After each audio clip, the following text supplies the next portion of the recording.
අයිබෝන් ළමයි 2026 A level අපේ රිවිෂන් පන්ති ගැන පොඩි දැනුවත් කිරීම ටිකක් කරන්න තමයි මම මේ වීඩියෝ එක කරන්න ගත්තේ. හරිද? දැන් 26 A level ලියන ළමයෙක් විදියට ඔයා දන්නවා ඔයාට කොච්චර කාලයක් එක්සෑම් එකට තියෙනවද කියලා. ඇත්තටම කිව්වොත් මාස 8ක් වගේ පොඩි කාලයක් නේ තියෙන්නේ. අන්නේ මාස 8 කොහොමද හරියට මැනේජ් කරලා ඔයා ලොකු රිසල්ට් එකක් දාගන්නේ කියන එක සම්බන්ධව අපි පොඩි වැඩපිළිවෙලක් හදලා තියෙනවා.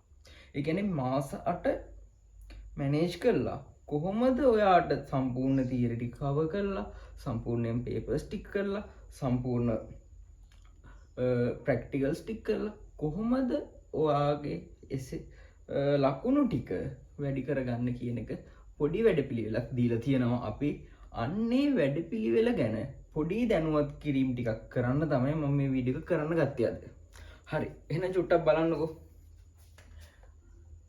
2026 A level revision එක. අපි ඉස්සෙල්ලම කරන්න හැදුවේ ඕගොල්ලොන්ගේ MCQ ලකුණු ටික point wise මතක් කරගෙන ගිහිල්ලා හැම point එකම චුට්ටක් මතක් කරලා මෙන්න මේ වගේ වැඩක් තියෙනවා. MPR කියලා. මොකක්ද ඒ? MCQ අන්න point wise revise. ඔයගොල්ලෝගේ MCQ ලකුණු ටික මෙන්න මේ වැඩපිළිවෙල ඔස්සේ හැම සතියකම වගේ වැඩි කරගන්න පුළුවන්. එතකොට දෙවෙනි එක තමයි ඕගොල්ලෝ දැන් මතක් කරගත්ත MCQ කරුණු ටික තියෙනවනේ. අන්න ඒවා මොඩල් පේපර්ස් හරහා තවත් ඕගොල්ලොන්ට මතක් කරගන්න පුළුවන්. Model papers. එතකොට මොඩල් පේපර් සෙට් එකකුත් මේ වැඩපිළිවෙල යනවා. තුන්වෙනි එක තමයි ඒක නම් කරන්න වෙන්නේ YouTube channel එක හරහා. මොකක්ද දන්නවද? ප්‍රැක්ටිකල් ටික අංග සම්පූර්ණව කවර් කිරීම.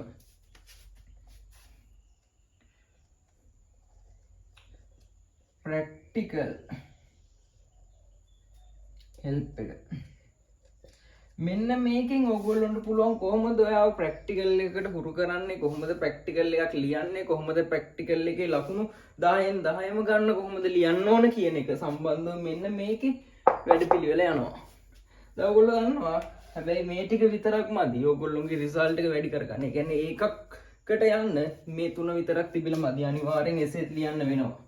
එහෙනම් එසේ වලටත් පොඩි උදව්වක් තියෙනවා. දැන් ඇත්තටම ගත්තට පස්සේ එසේ ප්‍රශ්න 4යිනේ ඉන්නේ. ප්‍රශ්න 4යිනේ අපි ලියන්න ඕන. අන්නේ ලියන්න ඕන ප්‍රශ්න 4 හරිද? ඒ කියන්නේ පේපර් එකට එන්නේ සම්පූර්ණ සිලබස් එකකින් අහන්නේ නැහැ එසේ වලට. එසේ වලට යම් කොටස් වලින් තමයි අහන්නේ. අන්නේ කොටස් ටාගට් කරලා ඕගොල්ලොන්ට ප්‍රශ්න හුඟක් කරවන එක තමයි මෙන්න මෙතන එසේ ප්ලෑන් එක යටතේ වැඩ වෙන්නේ. එහෙනම් මුල ඉඳලා සම්බන්ධ වුණොත් ඔයා මොන මට්ටමේ හිටියත් ප්‍රශ්නයක් නැහැ. ඔයා අඩුම S එකේ ඉඳලා හිතන්නකෝ. S එකේ ඉඳලා මේ වැඩපිළිවෙලත් එක්ක අපේ සෙට් වුණොත් අනිවාර්යයෙන්ම ඔයාව ඒ රිසල්ට් එකකට දාන්න පුළුවන්. හරිද? ඊට පස්සේ දැන් සමහර ළමයි කියනවා සර් කොච්චර වැඩ කරත් මගේ ලකුණු ටික වැඩි වෙන්නේ නැහැ නේ. අන්න ඒකට ප්‍රධාන හේතුව තමයි ඔයා වැඩ කරන විදිය අවුලක් තියෙනවා. ඔයා කොච්චර ගෙදර කට්ටියට පේන්න කාමරේට වෙලා ගොඩාක් පැය ගණන් වැඩ කරනවා වෙන්න පුළුවන්. අන්නේ ඒ වැඩ කරත් පේපර් එකක් ලියනකොට ඔයාට ලකුණු එන්නේ 10යි 15යි 20යි. අන්න ඒ වගේ පොඩි ගාණක්. මේක හුඟක් ළමයින්ට පොදුයි. ඒ ඇත්තට මේකට හේතුව වෙලා තියෙන්නේ ඔයා වැඩ කරන විදිය පොඩි අවුලක් තියෙනවා. අන්න ඒ හැම දෙයක්ම ගැන දැනගන්න මෙන්න මේ අපේ ක්ලාස් එකත් එක්ක සෙට් වෙලා ඉන්න. එහෙනම් මේ වැඩපිළිවෙල අංග සම්පූර්ණ කරොත් ඔයාට ඔයාගේ රිසල්ට් එක වැඩි කරගන්න පුළුවන්. එහෙනම් ජය වේවා. හොඳට වැඩ කරන්න. හොඳ රිසල්ට් එකක් ගන්න. ජීවිතය හදාගන්න.